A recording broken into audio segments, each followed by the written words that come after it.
Hello, my name is Mark McAleer and this is my presentation on waste management.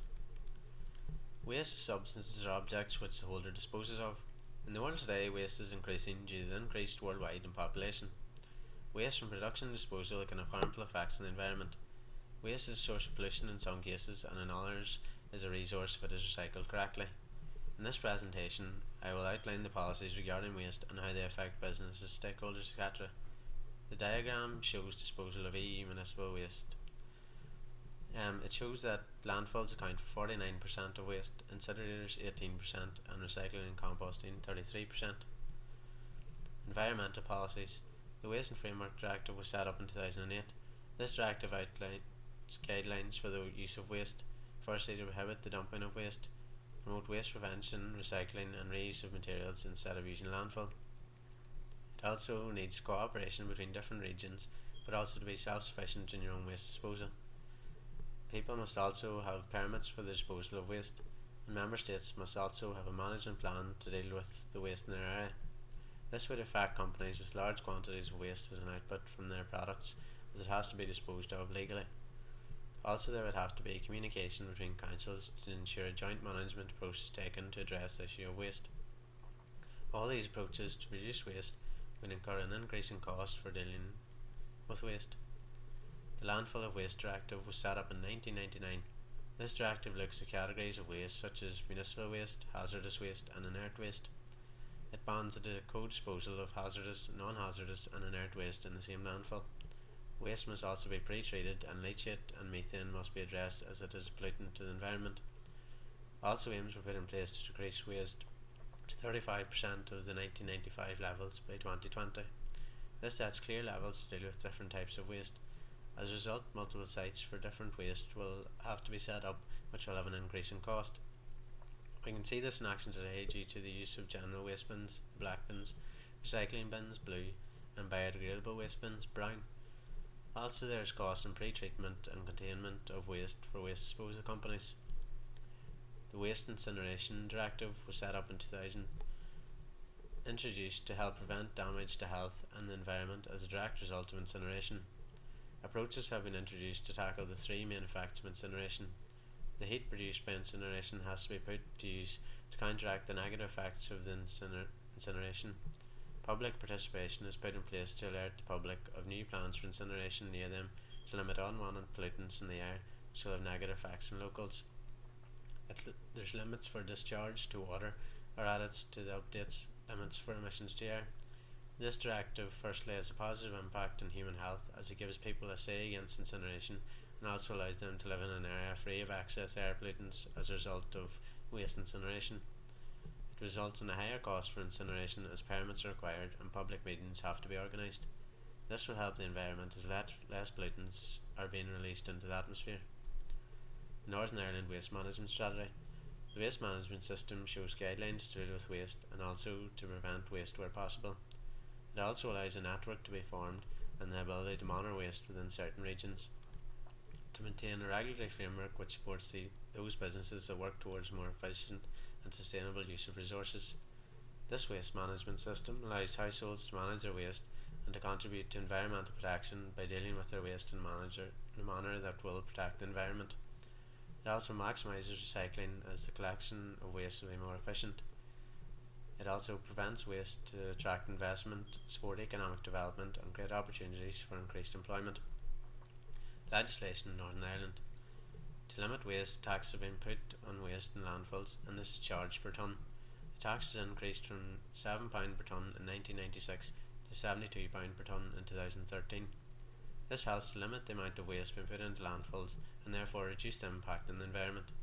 It also helps to encourage the reduction of waste at the initial stages, which alleviates the pressure on landfills to firstly cope with the waste but also minimise the environmental effects. Waste can have a knock-on effect, and the limiting of waste at the early stages by house owners will leave less waste to be recycled and less waste in landfills as a result.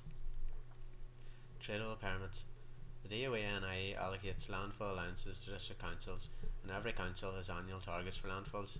The district council may borrow for use in a scheme year up to 5% of the landfill allowances available to it for the following scheme year.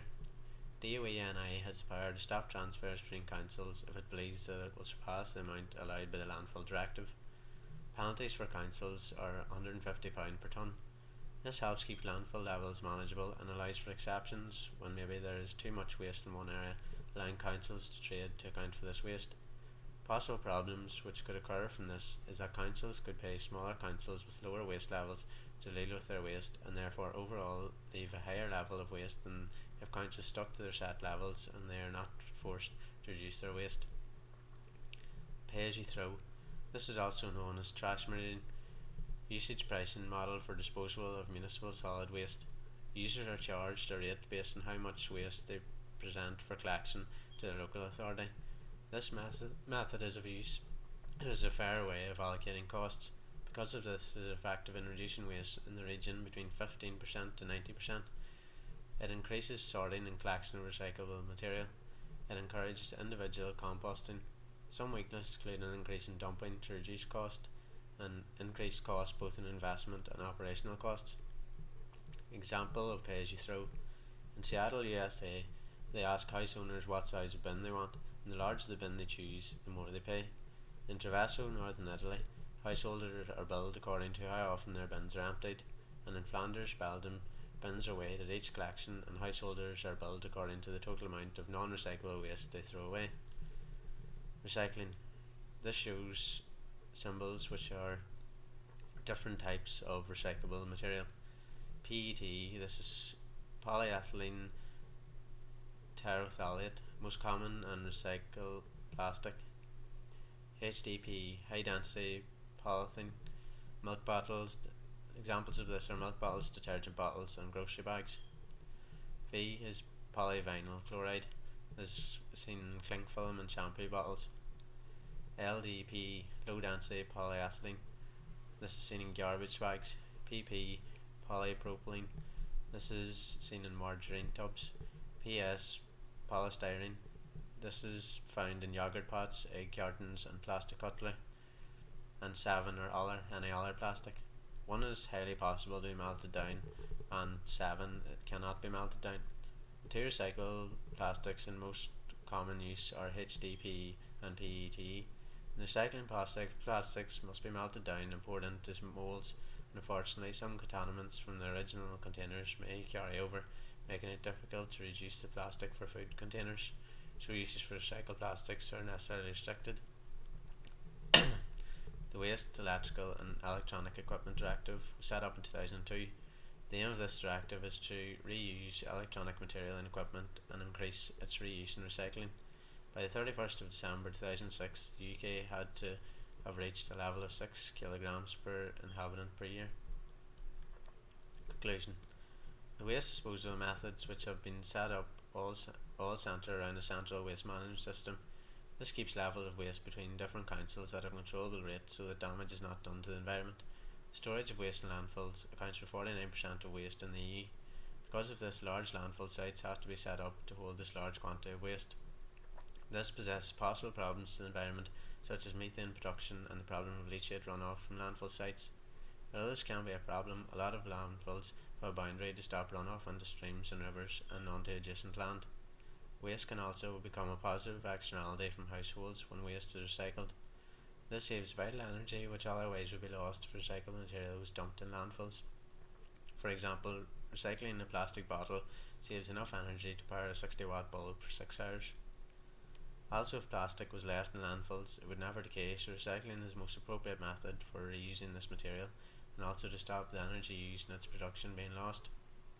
The use of introducing legislation is making breaking of the legislation a criminal offence, which puts more pressure on councils and businesses to uphold the legislation. This means that reduction levels set in legislation can be met more easily, encourage people to reduce the amount of waste they have and recycle more material. I think the introduction of the different bins in council areas allows people to make more of an impact at the primary level of waste and make people more aware of the need to recycle. Also, because the black bin and blue bins are collected every fortnight instead of every week when black bins were the only option, it encouraged people to reduce their waste. The positives are that waste is forcibly reduced and shows that in the past more waste was created than needed to be. A possible negative of this is that people may resort to illegal dumping if they don't have enough space in their household bins. Overall, this reduction reduces costs to the economy as less waste is being created and has to be disposed of, and with increase in recycle, this is also reduced as energy is being saved. Also, with regards to incineration, the impact of reduction of this figure from 18% would see a large change in the effects to the environment. Incineration produces large amounts of air pollutants formed, and this can have a large impact on human health, animals, and the environment. Strategies in place to deal with incineration include stemming the effects of the effects on water and air, using the heat produced to good effect, and also permits for incineration projects have to be granted. These guidelines firstly limit who can incinerate and the amount of incineration that is allowed, and also stems the impact it can possibly have.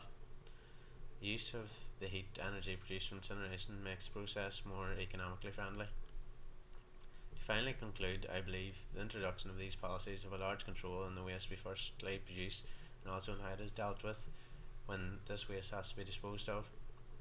I think the most viable option available to have the least effect on the environment is to recycle as much as possible, to limit the amount of waste being produced, try to cut down as much as possible with incineration as the environmental effects are extreme.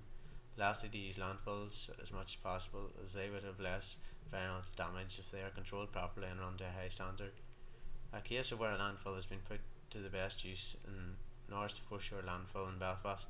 This site, after an area of it had been filled to capacity, was capped, and the methane gas produced from the site was used to generate green electricity by running generators instead of the gas being burned off.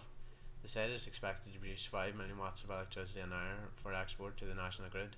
If this approach was taken on more sites, the energy produced could help stem the energy wastage as a result of products being produced and thrown away. Overall, I think the system put in place as a result of the policies control waste considerably. However, there is always room for improvement, and the environmental impacts of waste could be reduced further. Thank you for listening.